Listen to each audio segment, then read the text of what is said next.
ఇప్పుడు మనం corn chips కలుపుకున్నామండి. ఇప్పుడు ఇదిగోండి కార్న్ మొత్తం వేపేసుకున్నాం కదా. ఇప్పుడు పల్లీలు కూడా వేయించేసుకున్నాము. ఇప్పుడు పల్లీలు కూడా వేసేస్తున్నాను.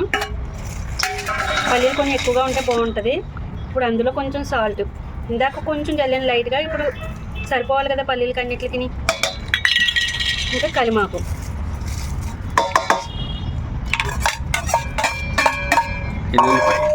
వెల్లుల్లిపాయ, ఇంకా కొంచెం కారం.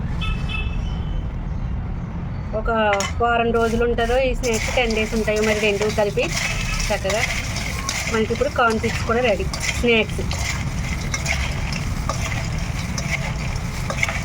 ఇది కూడా మా వారే వేపారు, దగ్గరుండి కల్పిస్తున్నారు కదండి. బిజీ, వీడియో తీయడంలో బిజీ, మళ్ళీ పక్కకు కూడా చూడరు అంటే. ఇదిగోండి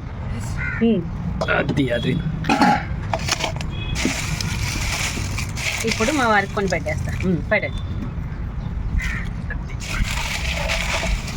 ఇవి అడిగి దిగిపోతాయి, పల్లీలు కింద ఉండిపోయినాయి. ఇగో పల్లీలు ఎన్ని ఉన్నాయి కింద. మాకు వీటికన్నా ముందు పల్లీలు అయిపోతాయి ఫస్ట్. ఒక రెండు తీసి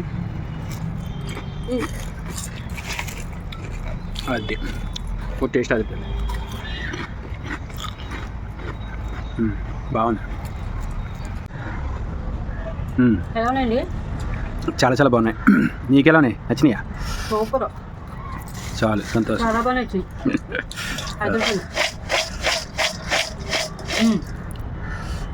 పల్లీలన్నీ పైకి వచ్చినాయి.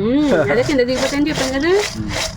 ఇంకా డబ్బాలోంచి ఎలా ఎలా ఎలా కిందకి వెళ్ళిపోతాయా, ఎలా ఏరుకుని పల్లీలన్నీ చేసుకుంటూ ఉంటారు మా పిల్లలు. కానీ నేను కూడా అంతే, పిల్లలకి చాలా ఇష్టం పల్లీలు ఉండాలి ఎక్కువ, అందుకే పావు కిలో వేసింది.